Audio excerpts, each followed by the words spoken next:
Hi friends, வணக்கம். என் பேர் Ravi. Welcome to Indian recipes Tamil. நம்ம இன்னைக்கு ரவா பால்கோவா எப்படி பண்ணுறதுன்னு பார்க்க போகிறோம். பொதுவாக பால்கோவா பண்ணுறதுக்கு ரொம்ப டைம் எடுக்கும். ஆனால் ரவா பால்கோவா ஒரு 10 நிமிஷத்தில் செஞ்சு முடிச்சிடலாம். இதை பிகினர்ஸ் கூட ரொம்பவே சுலபமாக பண்ண முடியும். வீட்டில் ஏதாவது ஃபங்க்ஷன் இருந்ததுன்னா சட்டுன்னு செய்யக்கூடிய ஒரு ஸ்வீட்டாகவும் இது இருக்கும். இப்போ வாங்க வீடியோக்குள்ளே போய் இந்த ரெசிபி எப்படி பண்ணுறதுன்னு பார்க்கலாம். ஃபஸ்ட்டு இந்த ரெசிபி பண்ணுறதுக்கு ஒரு கடாயில் 1 கப் அளவு பால் சேர்த்துக்கோங்க. இது 1/4 லிட்டர் அளவு பால் இருக்கும். பால் காய்ச்சாத பால் தான் நான் எடுத்திருக்கேன். நல்ல கெட்டியான கொழுப்பு நீக்காத பாலாக பார்த்து எடுத்துக்கோங்க. அப்போ தான் இது நல்லா டேஸ்ட்டாக வரும். இந்த பால் லேசாக சூடாயிட்டு இருக்கும்போது இது கூட ரவை சேர்த்துக்கோங்க. 1 கப் அளவு பால் எடுத்துருக்கோம்ல, அதுக்கு 1/4 கப் அளவு ரவை கரெக்டாக இருக்கும். ரொம்ப அதிகமாக ரவை சேர்த்துட்டோன்னா அதுக்கப்புறம் கேசரி மாதிரி டேஸ்ட் வர ஆரம்பிச்சிடும். அதனால் ரொம்ப கம்மியாகவே ரவை சேர்த்துக்கோங்க. இந்த ரவை வறுத்த ரவை. நீங்கள் வறுக்காத ரவை வச்சுருந்தீங்கன்னா ரவையை வறுத்துட்டு சேர்த்துக்கோங்க. இது கூடவே 1/2 கப் அளவுக்கு பால் பவுடர் சேர்த்துக்கோங்க. பால் பவுடர் வீட்டிலையே ரொம்ப சுலபமாக பண்ணலாம். நான் அந்த ரெசிபியும் உங்களுக்கு அப்லோட் பண்ணியிருக்கேன். அதோட லிங்க் வீடியோவுக்கு கீழே இருக்க டிஸ்கிரிப்ஷன் பாக்ஸில் இருக்குது, செக் பண்ணி பாருங்கள். இப்போ கொஞ்சம் கூட கட்டிகள் இல்லாமல் இதை நல்லா மிக்ஸ் பண்ணிக்கோங்க. லோ ஃப்ளேமில் வச்சுட்டு இது நல்லா கெட்டியாகி வர்றது வரைக்கும் வெயிட் பண்ணணும்.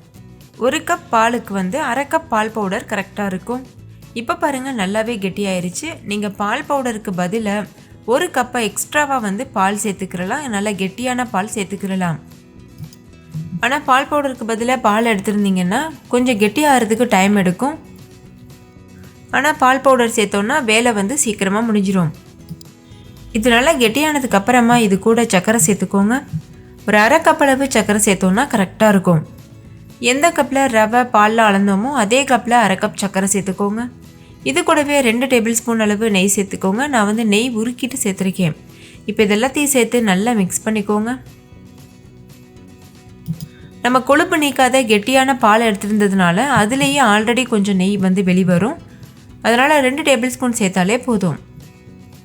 இப்போ லோ ஃப்ளேம்லேயே வச்சுட்டு இது நல்லா மிக்ஸ் பண்ணிக்கோங்க. சர்க்கரை சேர்த்துருக்கிறதுனால கொஞ்சம் லிக்யூட் ஆகிற மாதிரி இருக்கும். கொஞ்ச நேரத்துலேயே இது நல்லா கெட்டியாயிரும். இப்போ ஃப்ளேவருக்காக கொஞ்சமாக ஏலக்காய் தூள் சேர்த்துக்கோங்க.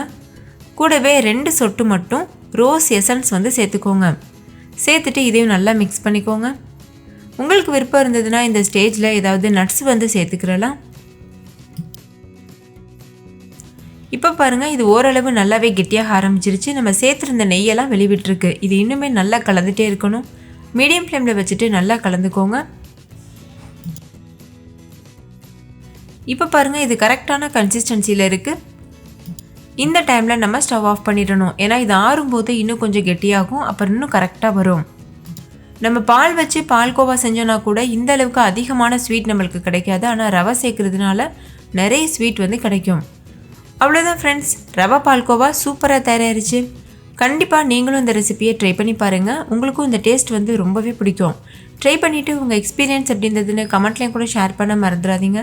இந்த வீடியோ எல்லாருக்கும் ரொம்ப பிடிச்சிருக்கும் நம்புறேன். பிடிச்சிருந்தா லைக் பண்ணுங்கள். உங்கள் ஃப்ரெண்ட்ஸ் கூட நிறைய ஷேர் பண்ணுங்கள். ஸோ அவங்களும் பார்த்து பயன்பெறட்டும். இன்னொரு சூப்பரான ரெசிபியோடு நான் உங்களை சந்திக்கிறேன். தேங்க்யூ, பாய்.